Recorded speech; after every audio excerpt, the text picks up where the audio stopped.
Japanese developer Souvenir Cirque with the assistance of localization studio New Media have teamed up to bring last year's hack-and-slash adventure Croixleur to Steam in the form of Croixleur Sigma, a digital re-release with some new features including co-op multiplayer and a second story mode for the second protagonist, Francesca. Croixleur Sigma takes the multi-round battles of Devil May Cry's Bloody Palace game mode and puts a personal twist in the story to make something rather unique in more ways than one. First is a quick technical bit. The game suggests that you play with the gamepad. When doing so, the game will ask that you map it before you begin playing. The on-screen graphic presented at this stage basically flips A and B for everything going forward, so to avoid confusion I suggest mapping B to A and A to B. It sounds backwards, but it may help to avoid confusion later on. Once you get into things, be ready for some fast-paced action. You're presented with enough of a story introduction to establish what's going on, but then it's fighting time. Playing as a representative of the aristocrats, you take control of Lusrasia in a series of escalating arena battles with a serious jump in difficulty towards the end of the journey.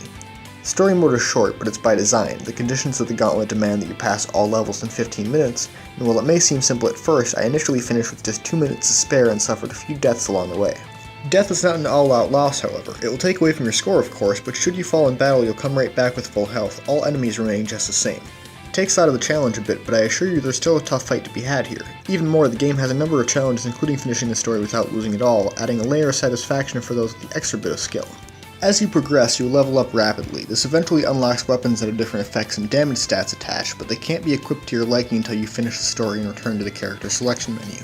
The additional weapons are there for those looking to improve on scores, allowing for more powerful one-hit kills on many weaker enemies, but the game can be easily tackled with just about any weapon you choose. Using the basic attack, limited recharging special attacks, and some quick moves to get around the battlefield, you can tackle the 2 story modes, a score attack mode to see how efficiently you can dispatch enemies in 3 minutes, survival mode, which really speaks for itself, and upon the completion of the story, an unlockable challenge mode offering advanced trials for those looking for a little something more. This release of Croixleur runs at a steady 60 frames per second, meaning that every bit of precision is reflected on screen in its gorgeous presentation.